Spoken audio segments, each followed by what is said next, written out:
1957 சுதந்திரமடைந்த இந்த மலாயா இன்று மலேசியா என்று அனைவராலும் அழைக்கப்படுகின்றது.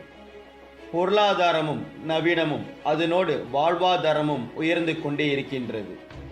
அது ஒரு புறம் இருந்தாலும் நம் அனைவரையும் பயத்திற்குள் ஆழ்த்தும் கொலை குற்றங்கள், கலவரங்கள், திருட்டு போன்ற பல விஷயம் நம்மை சுற்றி அதிகரித்து கொண்டே இருக்கின்றது. நாட்கள் கடந்தோட இந்த சுயநலம் எனும் அரக்கன் மென்மேலும் பல குற்றச்சாட்டுகளை காவல்துறையிலும் சமுதாய மத்தியிலும் ஆழமாக பதித்து விட்டான். இதற்கு இந்தியர்கள்தான் காரணம். இந்தியர்கள் என்றாலே ஏழை, குண்டர் கும்பல், மது போன்ற பல இயற்பெயர் பெருகிக் கொண்டே இருக்கின்றது. சொர்க்கத்தின் விடிவெள்ளியிலிருந்து பூமிக்கு வந்தது ஒரு கதிர்.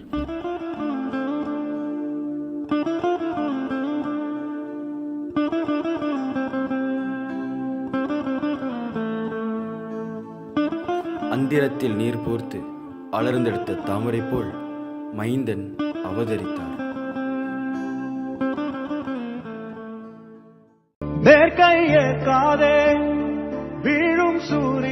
கிருஷ்ணரை போலவே இவரும் வீட்டில் 8வது குழந்தையாவார்.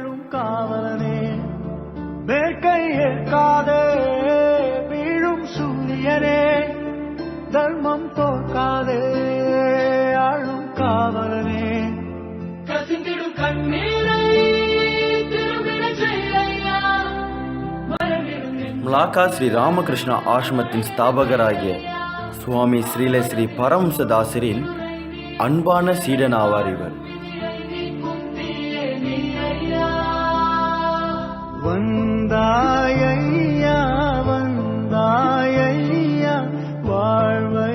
ஏழை குடும்பத்திலிருந்து வந்த இவர் இன்று ஒரு வழக்கறிஞர்.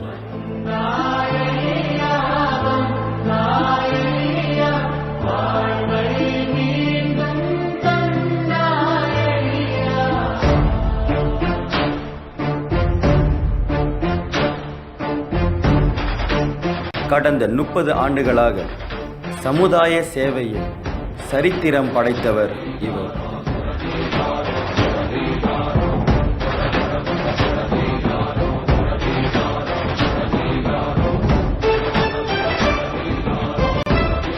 நெறியான மறுமலர்ச்சியை இளைஞர்களிடையே பிறப்பித்த ஒரு ஆசிரியர்.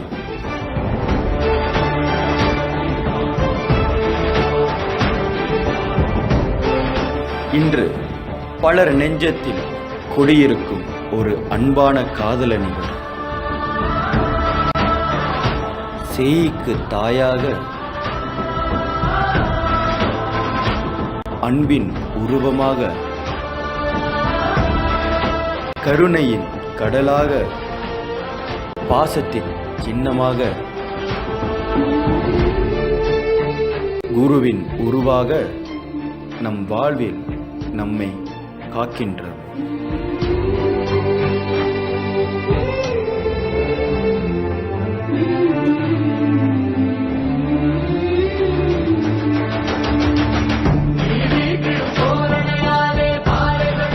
வழிகளை முறியடித்த போராளி இவர்.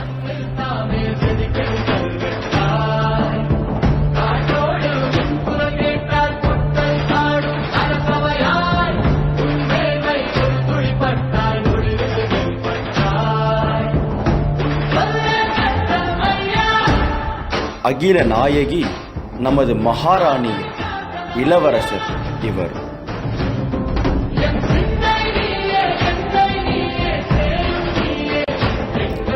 நீரே எங்களின் மண்டலமைந்தன்.